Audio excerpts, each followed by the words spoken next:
Live from Fargo and serving you on TV, online, and on the go. This is Valley News Live at 6. We begin tonight with breaking news. It involves an individual being struck by a train. It happened about an hour ago in Moorhead. The original call to authorities involved someone experiencing traumatic injuries at 1st Avenue and 11th Street. Valley News Team's Rose Itzkovitz is on the scene and joins us live. And Rose, what can you tell us?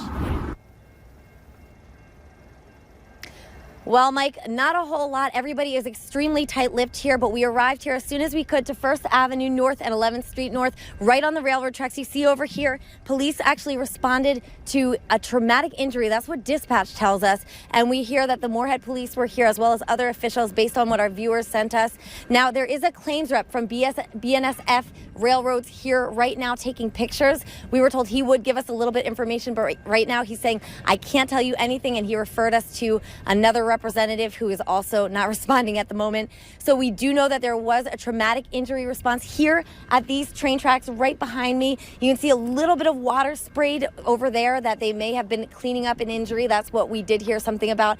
But again, all the representatives are being extremely tight-lipped. So as soon as we have more information, we will keep you updated. If you see that claims rep, he is on the phone trying to make some calls, taking pictures right now as everyone tries to get to the bottom of this. I'm live in Moorhead.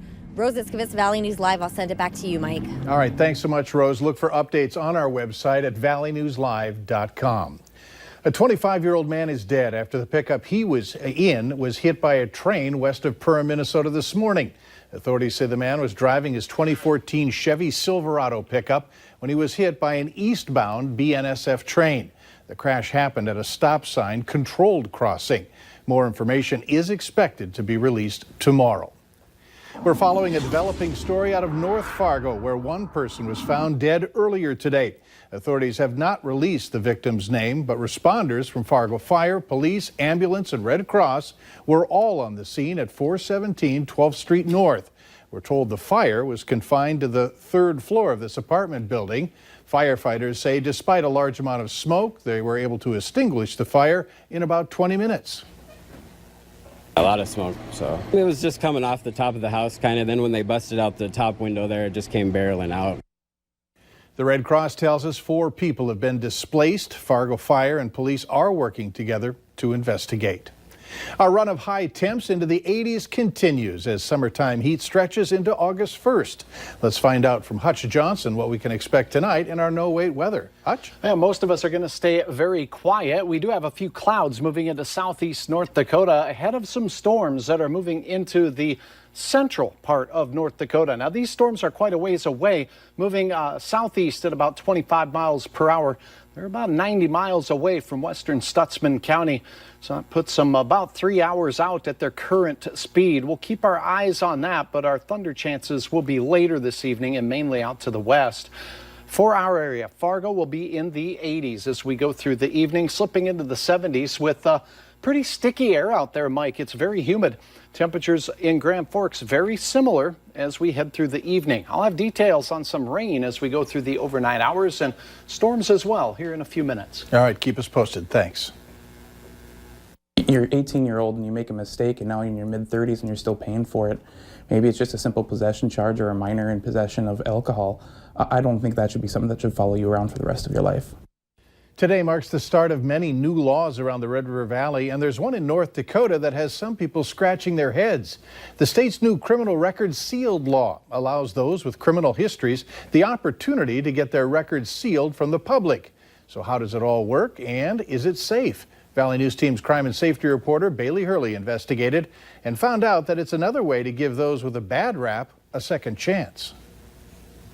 Now this opens up the door for a lot of people to take advantage of opportunities that they normally wouldn't have had. Whether it's felonies or misdemeanors, you can now petition to have your criminal record sealed from the public. It can pretty much be any crime as long as it's not a crime of violence or something that puts you on the sex registration. For misdemeanors, you have to wait 3 years from the time you were either discharged from jail or finished up probation until you can petition to the court. And for felonies, it's 5 years. And as long as you haven't committed any other crimes during that time, a judge and the prosecution will decide if your files should be sealed. But just because it's all sealed up doesn't mean it's gone. It's not throwing out the conviction. What it's doing is blocking it from being seen by the public. For F5 creator Adam Martin, the new law breaks down barriers and creates opportunities for those who have turned a new leaf. For instance, most landlords will not rent to felons. And so if you've worked your butt off to try and recreate your life, it's, in my opinion, you should be rewarded for it, right? Because there's people who don't do that. They'll just continue living that life. Martin says he and many others in F5 are excited to start the petition process soon, hoping this is the first of many steps in laws to give the once bad apples a second chance. For us, it's a big deal because a lot of the people we're serving are trying to change their lives. So having a carrot kind of at the end of the road for a better life and better opportunities is a really big deal for us. In Fargo, Bailey Hurley, Valley News Live. Experts say many violent felons will also be able to petition to seal their records. However, those offenders must wait 10 years from the time they finish parole and have to stay out of trouble that entire time. Experts add that once a violent felon gets their firearm rights back, that's when they can start the petition process. A man has been arrested after police say he stole 6 bottles of medicine from a pharmacy and also broke into a bar in Lisbon, North Dakota. Police say while they're investigating the damage to the Cattleman's Club bar, they noticed that the nearby pharmacy had also been broken into. Surveillance video shows that this man, Isaac LaFour Fitzhugh, broke into both buildings. He was arrested on 2 counts of felony burglary, 2 counts of criminal mischief, and theft of prescription medicine. A man accused of stealing an SUV in Fargo and breaking into several other vehicles in the same neighborhood was arrested in Grand Forks. Police there tell us 25-year-old Casey Morin is the man responsible for a stolen car Monday night, as well as car break-ins in the Osgood and Deer Creek neighborhoods. The owner of a stolen Jeep sent us this video of her SUV being stolen from her driveway Monday night.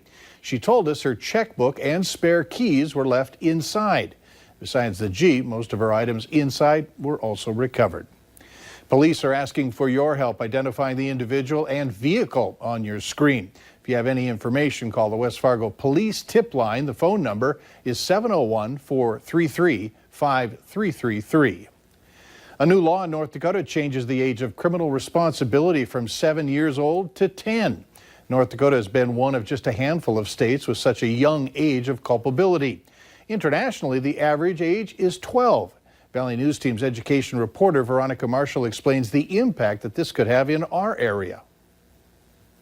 I have a teaching degree, and then I went to law school. Kringley works with the juvenile justice system and says when it comes to young children, they're better off getting connected with community services instead of court dates. And that includes children with special needs. If you have a child who has special needs and isn't aware that their acting out can end up with a juvenile justice system record and consequences, it's probably better to have an evaluation through the Human Service Center system or through mental health services available in the community. But as schools grapple with younger and younger children with complex behaviors and sometimes violent disruptions, some districts, like Fargo Public Schools, have turned to the police and the justice system for help. One of the strategies that schools have used in the past is to bring in the juvenile justice system rather than dealing with the issues at school. It's a tool that doesn't work. I mean, I think most of the science says that if you took a 7-year-old with special needs and locked them in the juvenile detention center,